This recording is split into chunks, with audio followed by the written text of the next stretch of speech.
अस्सलाम वालेकुम and welcome back to our channel. तो आज हमारी पाइथन की सीरीज़ की एक नेक्स्ट एपिसोड है। तो आज की एपिसोड्स में हम सिर्फ ये सीखने जा रहे हैं कि व्हाइल लूप क्या होता है, व्हाइल लूप किस तरह लगाया जाता है और उसका सिंटैक्स क्या है। तो बेसिकली व्हाइल लूप मतलब लूप एक इस तरह है कि हमने अगर कोई काम जिसमें थोड़े बहुत ही चेंजेस आ रहे हों या बिल्कुल भी चेंजेस ना आ रहे हों, उसको बार बार करवाना हो, तो उसको हम लूप के अंदर पे लिख देते हैं ताकि हमारा एक तो टाइम वेस्ट ना हो और काम भी जल्दी हो, जिस तरह कि हमने फॉर लूप में किया था। लेकिन व्हाइल लूप एक ऐसा लूप है, व्हाइल जिस तरह एक लफ्ज़ से समझ आ रही है कि व्हाइल जब तक। अब व्हाइल ये एक कंडीशंस के कंसीडर पर चलता है कि मतलब जब तक कंडीशन उसकी ट्रू होगी तब तक वो चलता रहेगा। लेकिन फॉर में और इसमें थोड़ा सा ये सिंटैक्स में चेंजेस है कि जैसे कि फॉर लूप जो हमारी थी उसमें हम ये करते थे कि फॉर लूप के साथ फॉर के कीवर्ड के साथ ही अगर हम कोई इनिशियलाइज़ करवाना चाहें किसी वेरिएबल को तो हम करवा देते थे। तो यहाँ पे इस तरह नहीं होता और यहाँ पे हमें variable declaration out of the loop करवानी पड़ती है। और इंक्रीमेंट डिक्रीमेंट मतलब कि किसी चीज़ को कितनी दफ़ा चलाना है या कब तक चलाना है, उसके लिए भी हमें खुद कंडीशंस खुद इंक्रीमेंट डिक्रीमेंट करना पड़ता है। तो अभी यहाँ पे हम व्हाइल लूप एक दफ़ा देख भी लेते हैं कि ये किस तरह होता है।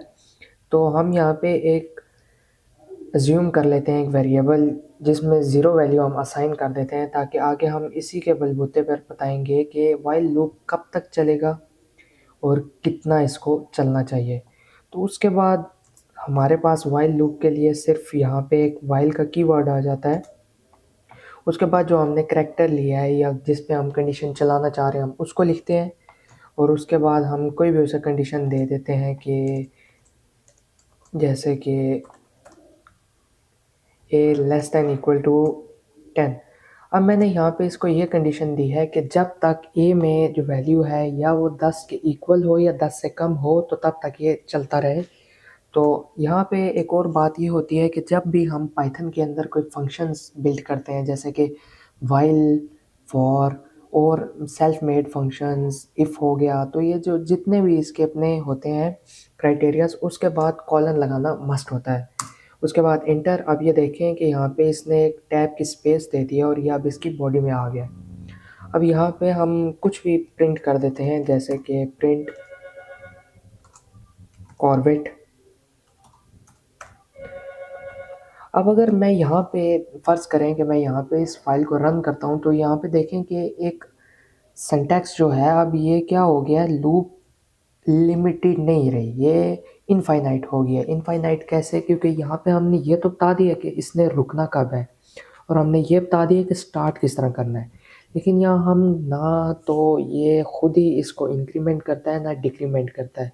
तो मतलब कि ए हमेशा यहाँ पे उसको में कोई अपडेट नहीं आ रही तो हमेशा ज़ीरो ही रहेगा और वो 10 से छोटा ही रहेगा तो कभी भी इसकी कंडीशन यहाँ पे ट्रू नहीं होगी और ये कभी भी रुकेगा नहीं। तो जैसे कि यहाँ पे फिर हमें खुद ही यहाँ पे इसको इंक्रीमेंट या डिक्रीमेंट करना पड़ता है। तो यहाँ पे हम इसको इंक्रीमेंट का लगा देते हैं प्लस, जिस तरह मैंने असाइनमेंट में बताया था कि +1 से इंक्रीमेंट होता रहेगा और -1 से डिक्रीमेंट होता रहेगा। तो वो आपने खुद स्टेप रखना होता है कि 1 का इंक्रीमेंट करें, 2 का करें या 4 का करें।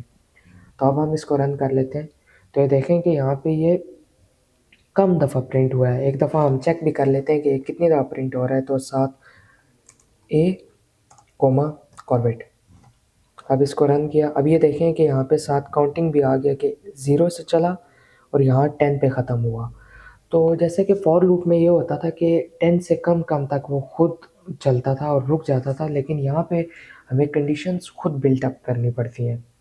इसी तरह एक और इसका है, जिस तरह जैसे कि हमारे पास आ जाती है डिक्रीमेंट, वो भी हम एक दफ़ा चेक कर लेते हैं। लेकिन उसके लिए मैं वहाँ ये कर रहा हूँ कि एक को 10 की वैल्यू दे दी और यहाँ पे भी कंडीशन चेंज कर दी और साथ यहाँ पे माइनस कर दिया। अब माइनस इसको डिक्रीमेंट करेगा। अब ये देखें कि यहाँ से ये 10 से स्टार्ट हुआ और 0 पे ख़त्म हो गया। तो व्हाइल और फॉर में ये फ़र्क पड़ जाता है कि व्हाइल में आपको एक तो कंडीशन मस्ट देखनी पड़ती है, और जब आप इंक्रीमेंट डिक्रीमेंट कर रहे होते तो आपको ये देखना पड़ता है कि ये कब तक खुद चलेगा और कब तक नहीं चलेगा। फॉर में तो ये होता था कि अगर आप 10 दे देते हो तो वो 0 से 9 तक चलता था, 10 दफ़ा ही चलता था। लेकिन अगर यहाँ देखा जाए तो ये 11 दफ़ा चला है, 0 से 9 और एक और दफ़ा 10।